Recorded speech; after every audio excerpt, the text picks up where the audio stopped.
Welcome back to another episode of Incentive Crime. Today we are exploring one of the most consequential aspects of Nigeria 2026 tax reforms, the shift in how tax policy is being used to drive real investment and infrastructure growth. And we'll be talking about investment-linked incentives like Road Infrastructure Tax Credit, RITC, and the Economic Development Tax Incentive, EDTI, how they differ from old models and why this matters for jobs, roads, and local development. I am still your host, Faith Smart. And I am Chineye Confidence. Firstly, let's define what we mean by investment-linked tax incentive. Unlike traditional tax holidays, this incentive ties tax relief directly to actual investment activities, especially where capital and development are involved. The two big examples we're discussing are road infrastructure development and refurbishment investment tax credit scheme. Also, economic development tax incentive under the new tax reform. As previously discussed in one of our podcasts on RITC, it encourages companies to invest in road construction and maintenance. Companies earn tax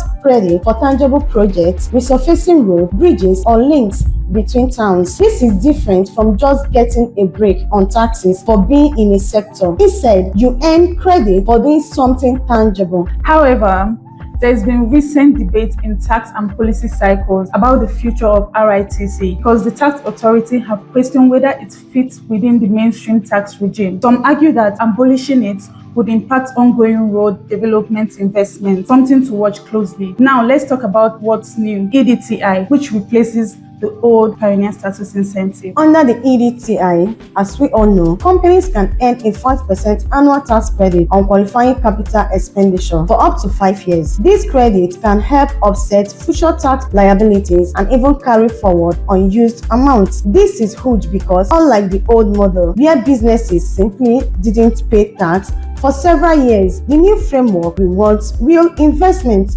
with measurable credits. In other words, you only benefit when you actually put capital to work in Nigeria's priority sectors. Why does this matter for infrastructure and local development? These tax-linked credits aren't just corporate perks. They are tools that stir private capital into infrastructure, manufacturing, renewable energy, agriculture, and more areas that directly impact communities. Tax incentives under the Pioneer regime attracted over 8.7 trillion naira in investments and created nearly 59,000 jobs in 8 years, as reported by the Nigeria Investment Promotion Commission. Despite flaws, the model showed that tax incentive could effectively boost the economy, especially in manufacturing and services. However, many incentives had insufficient performance check, allowing some businesses to benefit without a broad economic impact, leading EDTI to now linked credits to measurable investments. What does this mean for everyday listeners? If you are starting or growing a business, understanding this incentive can guide your capital investments. For workers and entrepreneurs, these policies influence job creation and infrastructure development. For Nigerians' future,